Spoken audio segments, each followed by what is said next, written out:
Thank you for joining us for today's webinar, which is sponsored by Avalara. They breathe compliance so that you don't have to.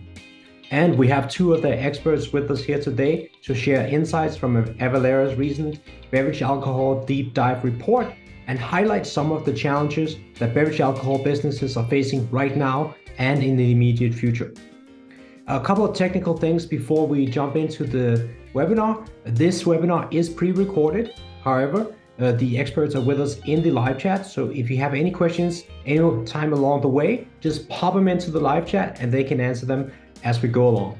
Now, without further ado, let me pass this over to Shannon. Hi, everybody. Thank you for coming. Today, we're going to talk about the beverage alcohol industry and some changes that we've seen here in 2023 and the last couple of years that are causing tax compliance challenges. I'm Shannon. I work as an indirect tax researcher here at Avalara. So my job is to keep up with all of these changing laws and rules, requirements, everything from forms to big law changes. I used to work on the returns team, filing the taxes for our clients, but now I keep up with everything from tax laws to licensing, all of the good stuff that helps keep your business going. Sarah? Thank you, Shannon. Hey, everyone. Sarah Faria. I'm a director of tax compliance here at Avalara. I've been here for 11 years. Again, thank you for listening today and allowing us to talk about our favorite topic, tax compliance, and its impacts on the beverage alcohol industry. As a bona fide tax nerd, I've been filing tax returns since my high school days. So I am thrilled to be here today to talk with Shannon. And I think moving on to the next slide, we can cover a little bit about Avalara. So we at Avalara, we like to say we are the heart and soul of tax compliance. We do the hard stuff so you can do what you do best and run your business. That is our number one goal. So today we're going to cover at a high level hot topics for the beverage alcohol industry in 2023. You can see here, we're going to go through supply chain, climate change, a lot of different things that are in motion now and then upcoming. So this is the high level agenda, and I'm going to kick it off to Shannon to get us started on supply chain. Yeah, so if you've been paying any attention to the news, you've probably heard about some supply chain issues over the last year or so. This has, of course, impacted the wine industry as well. Primarily, we've seen this, or a big part of this is packaging glass production, so glass bottle shortages, and changes in price. So in 2022, packaging glass production was pretty high, but so was the price. It's a very expensive material, and if you drink any wine or spirits, a lot of times, most of the time, that comes in a glass bottle. And so any kind of shortage or price hike with those materials can cause pretty major issues in terms of bottling and production. Where did this all stem from? Like most things in the last few years, COVID-19. The pandemic really impacted the way we were able to manufacture and exchange all of these packaging materials, glass in particular. And so even though alcohol consumption was up during the pandemic, we also saw those shortages and price hikes with the packaging materials, as well as other packaging materials were harder to come by. There were trucking shortages, or there are trucking shortages still. I heard just a few weeks ago, there was a talk of a strike in the trucking industry. So I know that there's some labor issues there. And of course, congested ports like at Long Beach, there's just not quite enough people, enough labor to keep things moving as smoothly as everybody would like. And so all of these things mixed with, materials being harder to come by and being more expensive, they're going to result in higher prices, not only for production, but also to you, the end consumer, who wants to purchase your bottle of wine, from your favorite winery, or your favorite distilled spirit from the liquor store, you're going to start seeing higher prices on those if you haven't already. And then, wine club members, folks like that who are having these production issues may be experiencing some late shipments because it's harder and harder to come by these materials. We're even hearing of some producers, suppliers actually hiring specific employees to source materials to keep things flowing as smoothly as possible.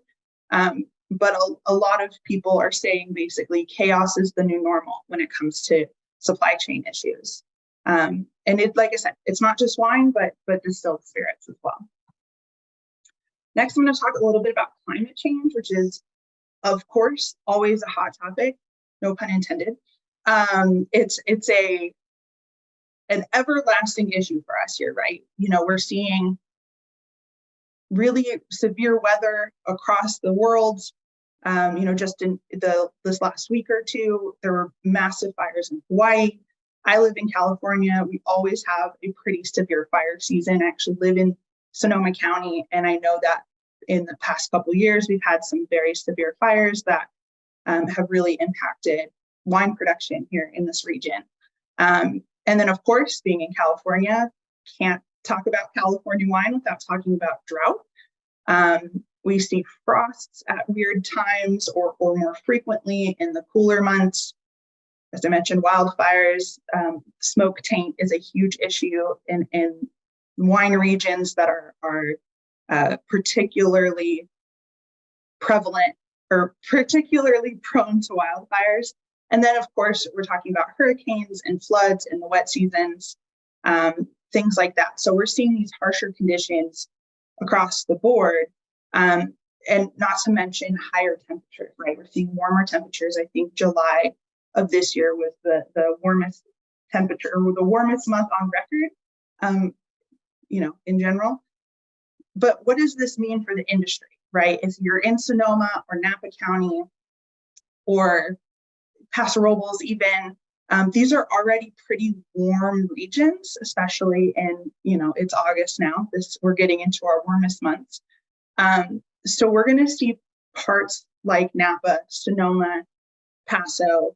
These places are going to experience some production challenges in terms of drought, water accessibility, scorching of grapes. So you're going to want to potentially use shade cloths, things like that, as well as switching maybe to different varieties, things like that. And then we're also have the flip side of this, where we are typically cooler regions, like up in Oregon, parts of Europe, even parts of Washington. They're seeing increased production. They're seeing maybe they can try or play around with varieties that they couldn't typically produce before, because they just didn't get enough sun. They didn't get enough heat to really ripen the grapes that they need to. So it's changing wine production across the world, and in all of your wine regions, from South Africa to France to Paso Robles. Climate change is going to impact all of those places. It's going to impact everybody, and it's not going away. So I know, talk of sustainability, talk of coping mechanisms, if you will, like drought tolerant grain varieties, if we're talking about the beer industry, or, switching varietals, if we're talking about wine. These are all things that these are all decisions that are going to have to be made, and management choices. If you're not already making them, it's probably coming. So it's something to keep an eye on, especially for your production. Now I'm going to hand it over to Sarah to talk about direct-to-consumer shipping changes. Thanks, Shannon. And yeah, that is really an interesting topic to me. I live in Sacramento, California, which is a little bit hotter than where you're at. And it's over the last several years, it's just been so interesting how we actually have a fire season here. And unfortunately, so we had, thankfully, last winter, a very wet winter. So I'm optimistic that will have an impact this year on that fire chain, or on that fire season, but we'll see. time will tell. So I think one of the main things I just wanted to point out on this slide, not to cover a ton, is just that we all know direct-to-consumer shipping changed drastically during the pandemic for the wine industry. You can see here distilleries and breweries are, well, you actually on the next page, this page, you'll see that distilleries and breweries are trailing way behind. So there are 48 out of 50 states plus District of Columbia that you can actually direct to consumer ship wine. And they vary, regulations on shipping vary by state, with significant consequences for non-compliant shipments. So it's your job to make sure you know where and how you can ship.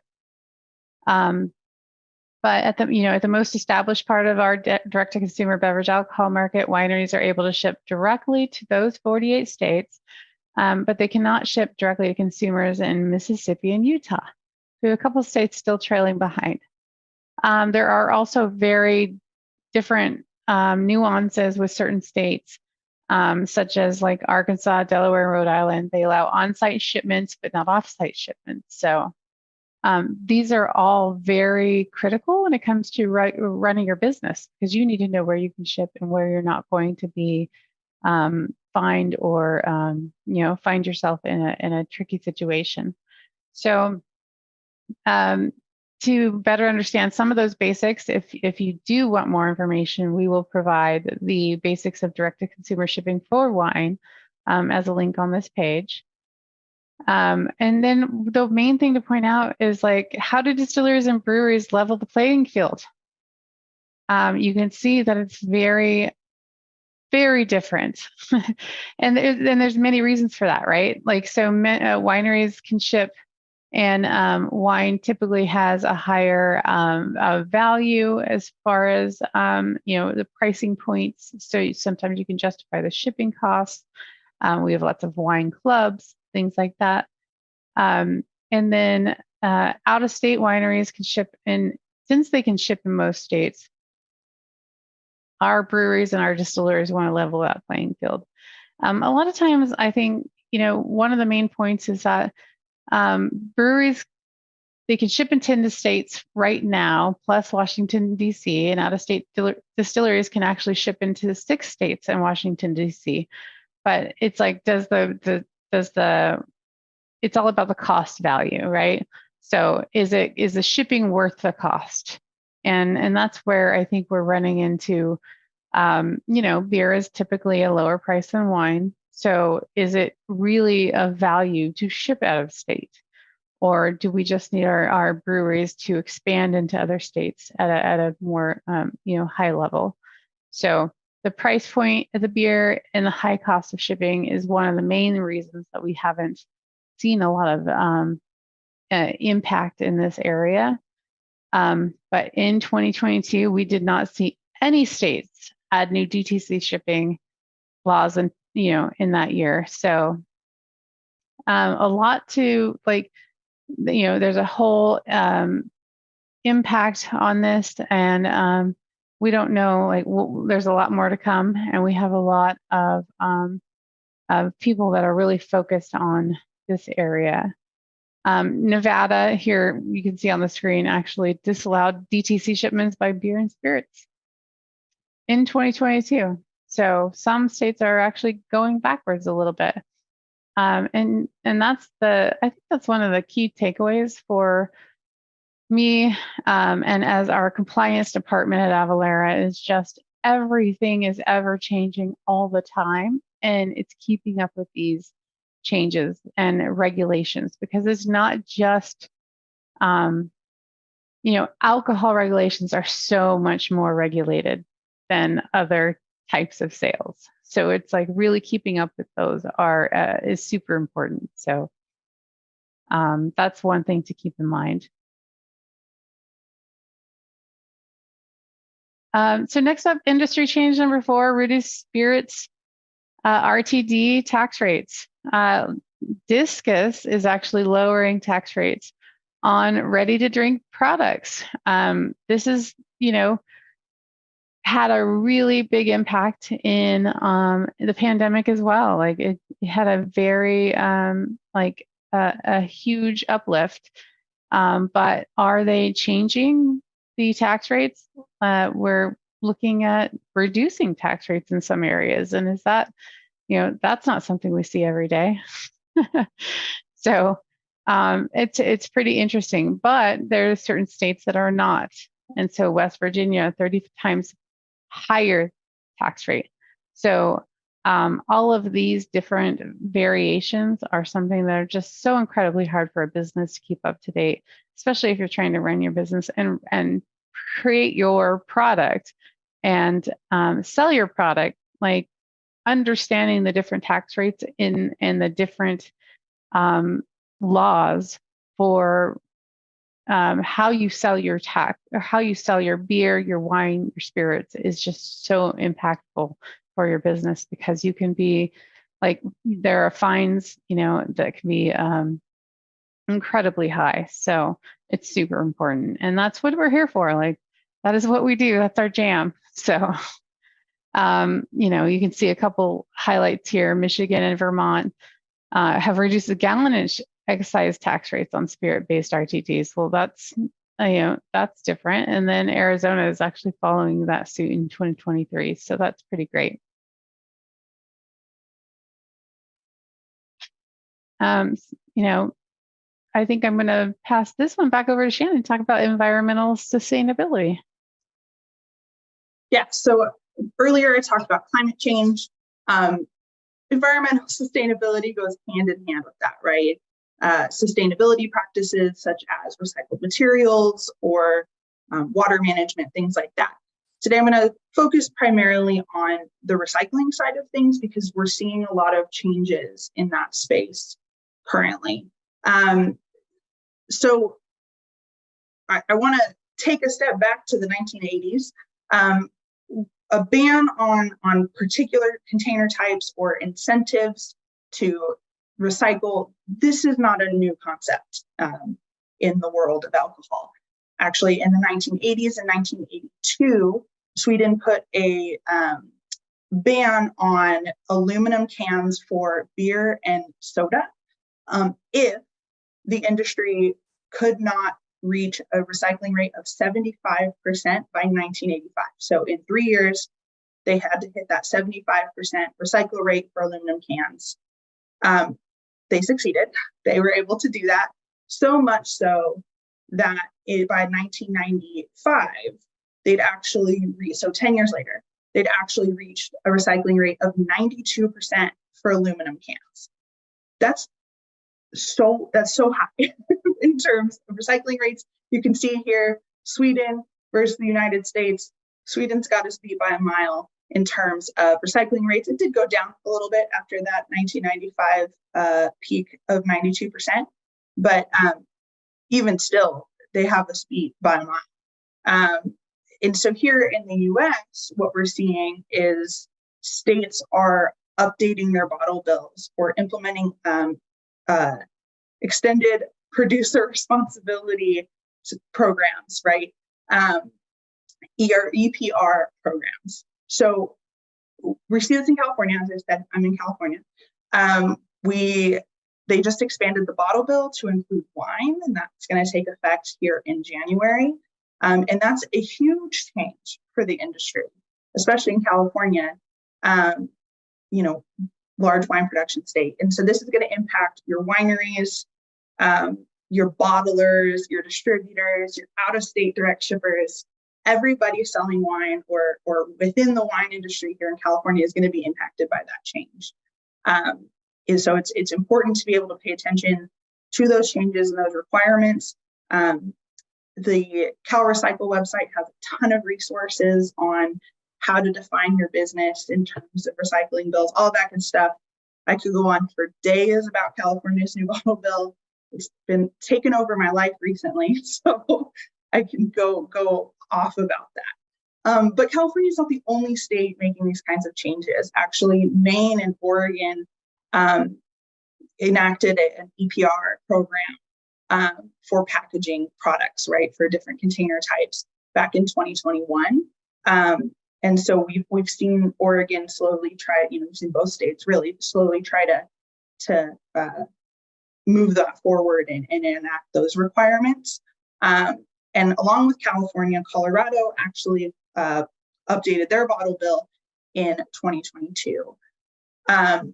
Basically, with Colorado, if a producer is not meeting their requirements by July 1st of 2025, they either have to discontinue the affected products or, get on board kind of situation. And so that's just what we've seen in the last year or two in terms of enacted laws. But just this year, we've seen 13 proposed EPR, or this year in 2022, we've seen 13 states propose EPR legislation that we haven't really dealt with before.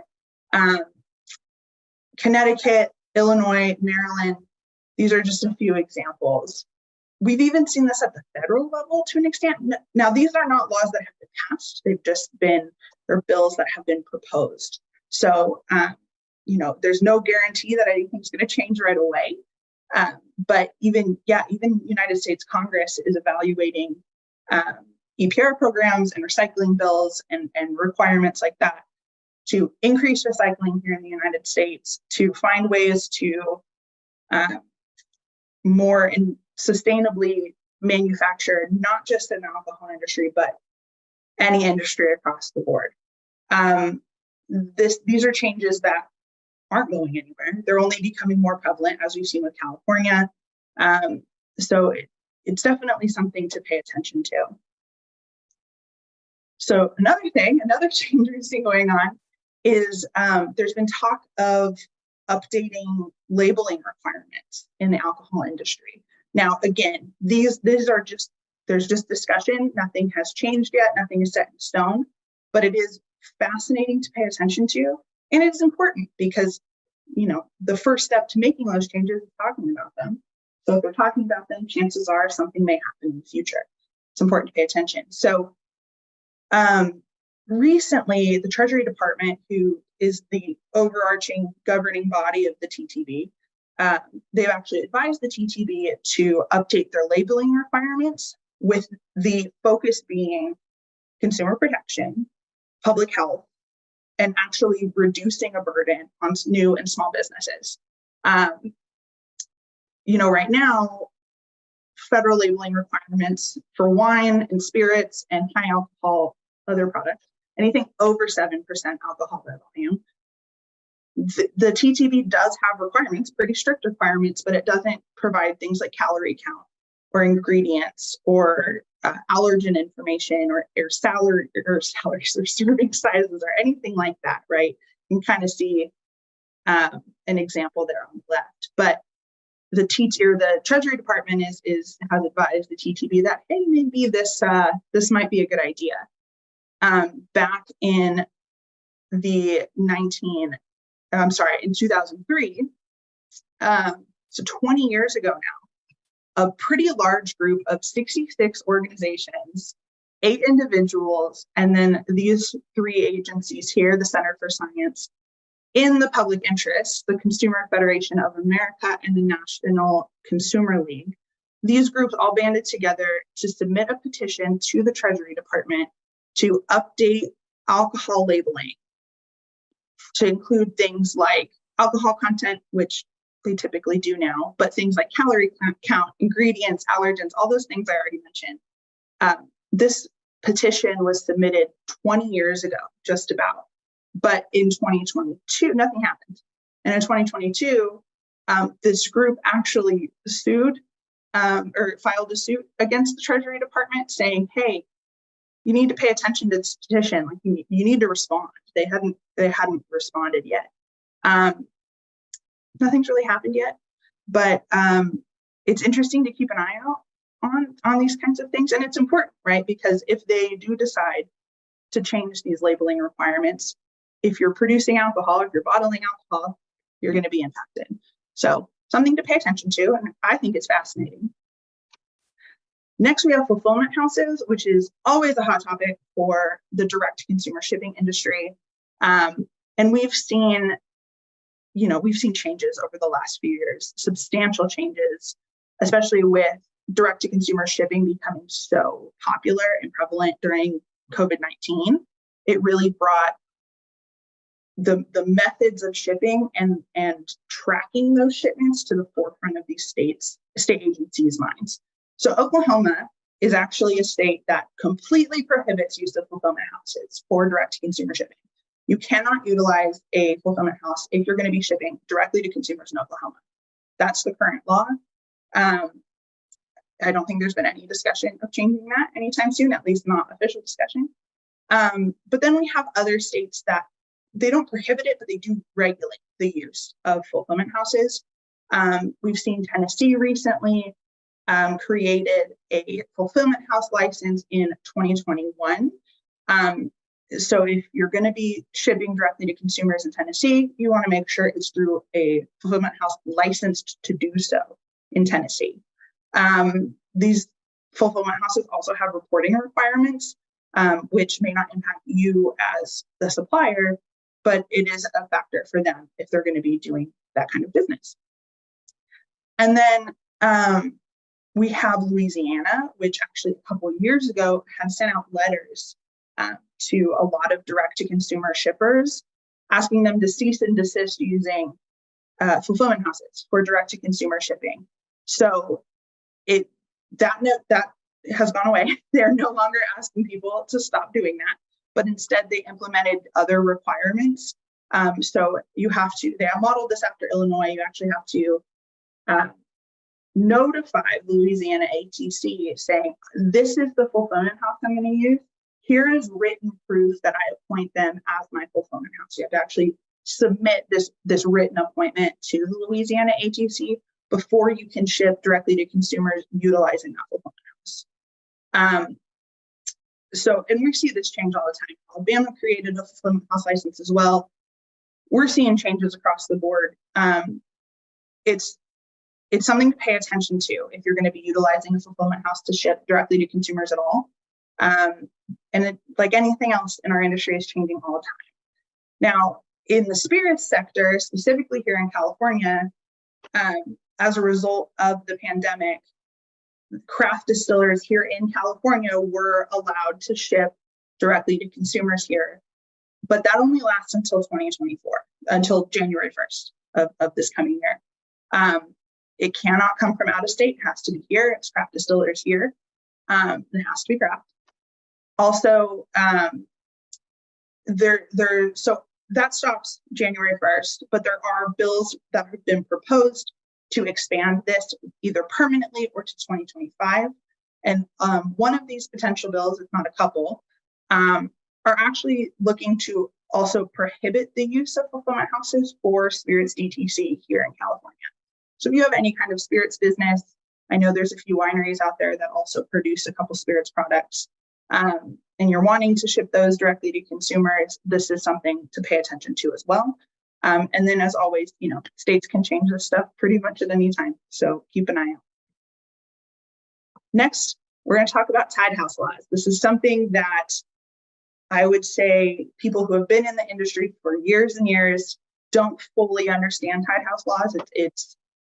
They could utilize, or they could use some clarification for a lot of folks. So basically the concept of a tied house law, as I understand it, is to keep things separate, right? We want our wineries and our retailers to be separate and to not influence each other. So the TTV currently has what they call means to induce. There's 7 of them. So it's acquiring or holding any kind of interest in your retailer license, if you're a supplier.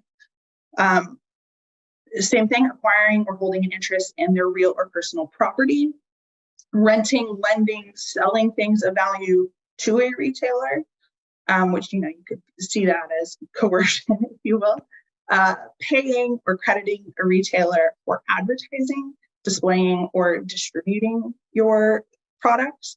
So you could say, hey, could you please?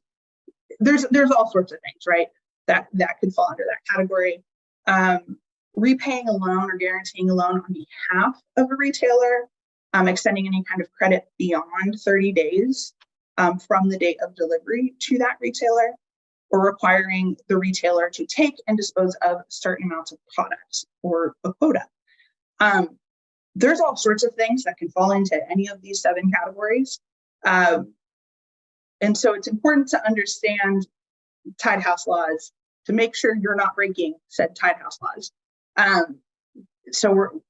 Some states are looking to clarify theirs. New York actually recently had a ruling dealing with wineries, suppliers, and Amazon retailers. So basically, the New York Liquor Authority said that Amazon could advertise for these manufacturers as long as payment for that advertising did not come from the manufacturer's revenue or profits, and as long as Amazon is able to create and maintain a corporate and financial, what they call a firewall, between advertising and retail functions. So essentially, you can advertise that cannot influence their retail functions. It cannot impact at all their retail business, their retail license, if they're going to be advertising. So it gets very detailed, and this one way of advertising may be allowed, like we're seeing in New York, but something very similar may not be due to some kind of nuance.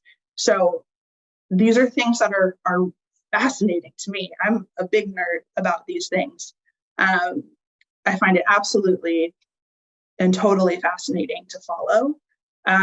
But if you're advertising with any retailers or you're working with any retailers, it's important to make sure that you are abiding by the Tied House laws and protecting yourself.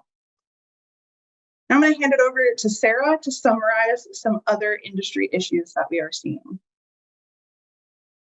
Awesome. Thank you, Shannon. Let's see. So other topics. What else is going on? Some states are going to be raising taxes on alcohol. We actually have some graphs here that show studies suggest that raising the price of alcoholic beverages can decrease alcohol consumption. So depending on the state that you live in, they can have different views on that.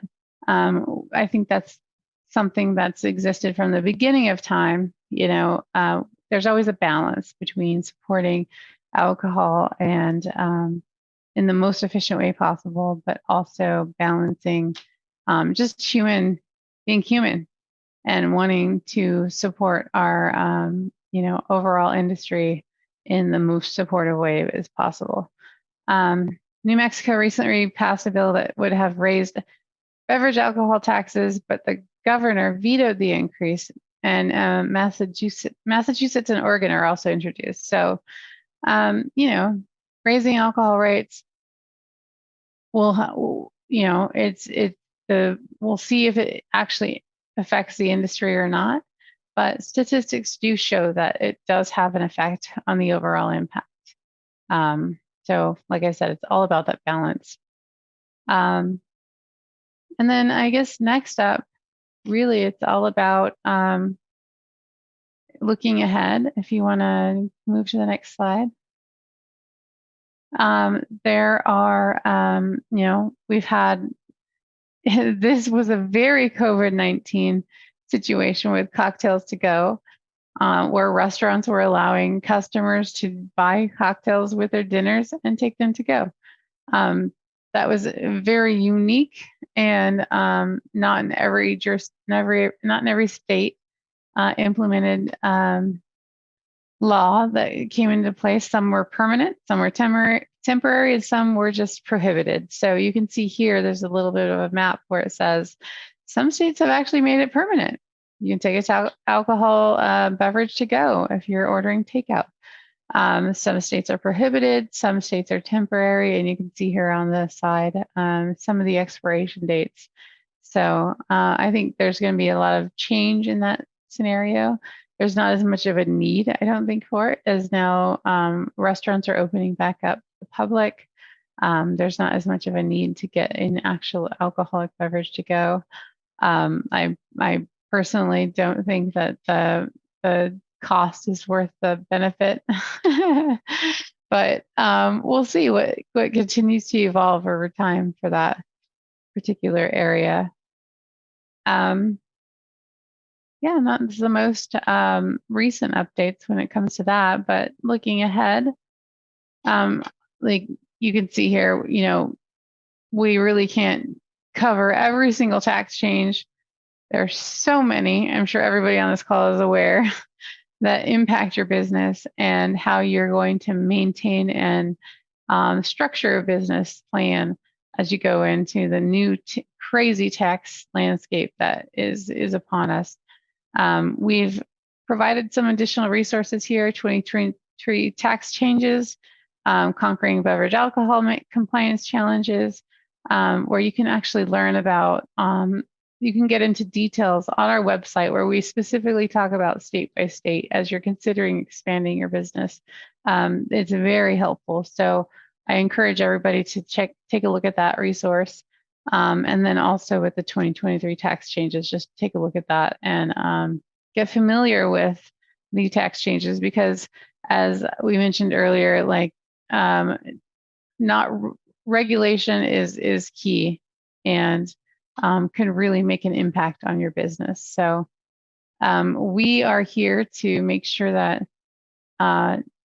we can do everything in our power to help you maintain your business and stay compliant. So any questions or anything not covered here, please feel free to reach out. And thank you for allowing us to cover all of these wonderful 2023 tax changes, even though we're halfway through the year. Some are already in effect and some are coming. So definitely reach out as as you're continuing to expand your business. So thank you, everybody. Now, Shannon, if you want to add anything. Nope, that was it. Thank you so much, everybody. Please don't hesitate to reach out if you need anything. If you have any questions, interested in Avalara at all, please don't hesitate to reach out. And thank you so much.